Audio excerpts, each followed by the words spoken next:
Hablemos entonces de los primeros monarquianistas.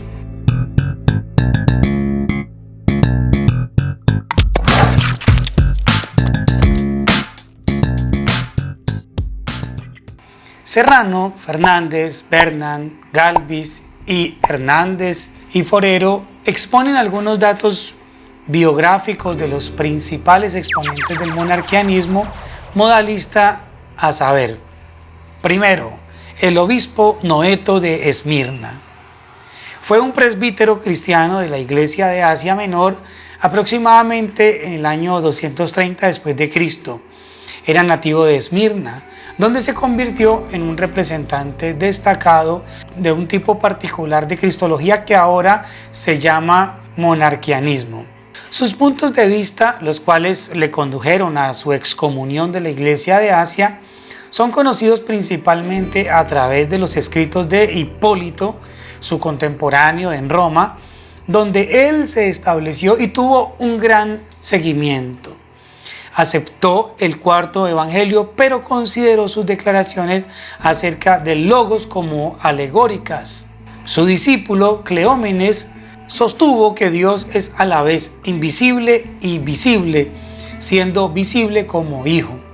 Hacia el año 180 predicaba la identidad del Hijo de Dios con el Padre. Se le conoce por la refutación de San Hipólito por su herejía.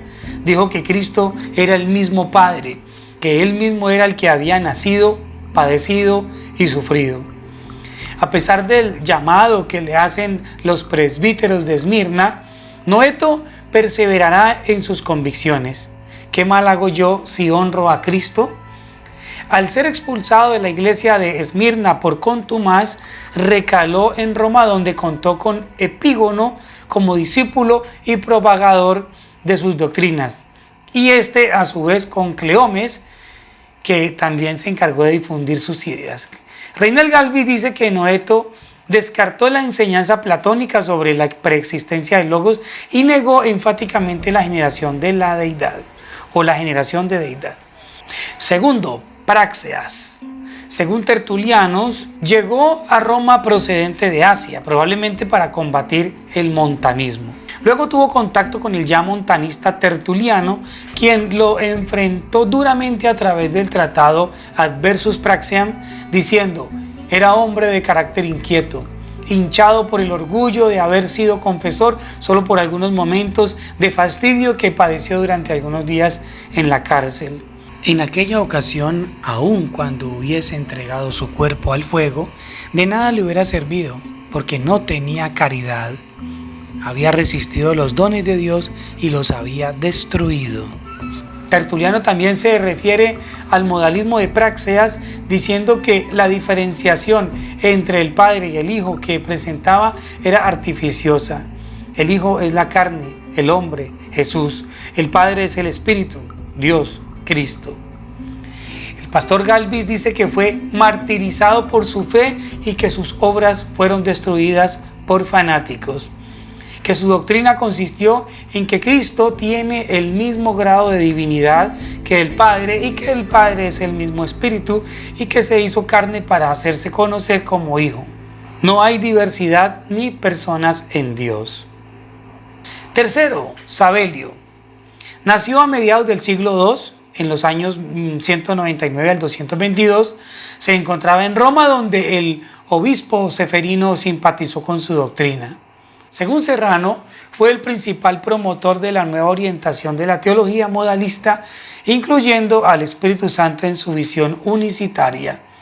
Con él, el modalismo se difundió fuera de Roma y tuvo especial vigencia e impacto en la Pentápolis egipcia, Mesopotamia y Roma.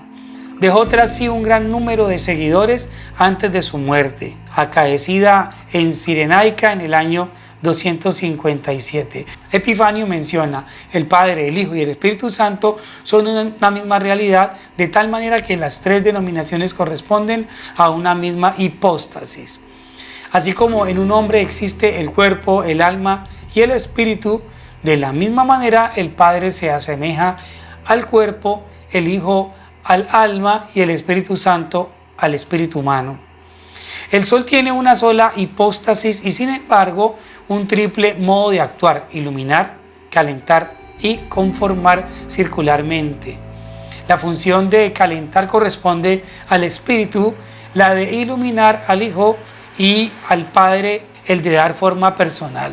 Galvis dice que por las disputas teológicas se asume que Sabelio tuvo buena preparación teológica, ya que dominaba el griego y el latín. Estudió en el Colegio de Roma, fundado por Noeto durante el obispado de Víctor. Se ganó el respeto de la Iglesia Apostólica. Su más grande contendor fue Hilario, quien atacó directamente a los monarquianos. Dice Sabelio: nada excepto la naturaleza de Dios produce los milagros de esta manera, desde perdonar los pecados, curar enfermedades, hacer caminar a los paralíticos, dar vista a los ciegos, vida a los muertos. No hay otra naturaleza excepto quien ciertamente dijo: yo y el Padre uno somos. El obispo Epifanio dice: su doctrina es que el Padre, Hijo y Espíritu Santo son uno, y en la deidad estos tres son a toda una sustancia. Funda un colegio en la ciudad de Cirenea, donde enseñó por largo tiempo. Fue un gran defensor del cristianismo puro y atacó el paganismo como el trinitarismo y otras ideas en la comunidad cristiana. Cuarto, Pablo de Samosata. Al morir Sabelio en el año 257, Pablo de Samosata accede al obispado de Antioquía en el año 260. Pablo de Samosata recibió su doctrina del propio Sabelio o de alguno de los muchos discípulos que éste dejó. La doctrina de Pablo ha sido recogida por Eusebio en su Historia Eclesiástica y por otros autores de su tiempo. En Dios está siempre su logos y su espíritu, así como en el corazón del hombre está su propia razón. El Hijo de Dios no es una hipóstasis, sino que está en Dios mismo. Pero el logos vino y moró en Jesús, que era un hombre, y así dicen ellos: Dios es uno. Un Dios el Padre, su Hijo en él, como la razón en el hombre. Así pues, Pablo de Samosata admitía una Trinidad, pero puramente nominal. Al Creador y Dios omnipotente dio el nombre de Padre, pero el nombre de Hijo lo daba a un mero hombre, y por espíritu entendía la gracia que residía en los apóstoles.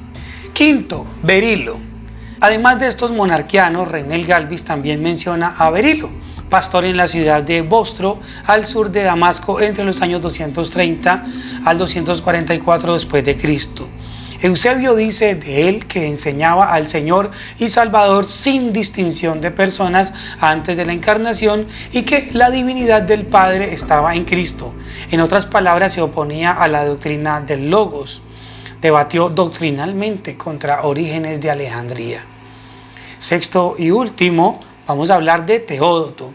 Contemporáneo de Noeto y Epígono, vino de Bizancio en el año 190 después de Cristo. Los escritores trinitarios Hipólito y Tertuliano pues trataron de desacreditar su creencia unitaria. En su cristología fue acusado de adopcionista, pero Galvis dice que hay evidencias que comprueban lo contrario. Su creencia afirma que Cristo no es un poder separado de la deidad y que hay un solo Señor. Se reafirmó en que el Espíritu de Dios moraba plenamente en Jesús hombre, sin entender pluralidad. Se cree que era judío, cristiano, ebionita, y por eso se distingue por su teología monoteísta.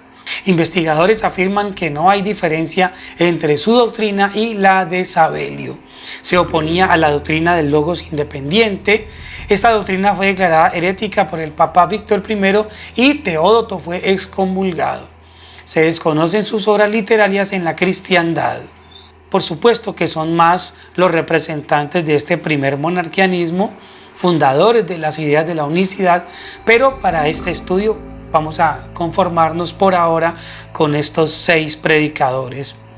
En el próximo video estaremos hablando de cómo la concepción que tenían en la era posapostólica sobre Dios fue lentamente también helenizada, es decir, cómo las categorías del griego también afectan las ideas propias sobre Dios. Muchas gracias, los espero, chao.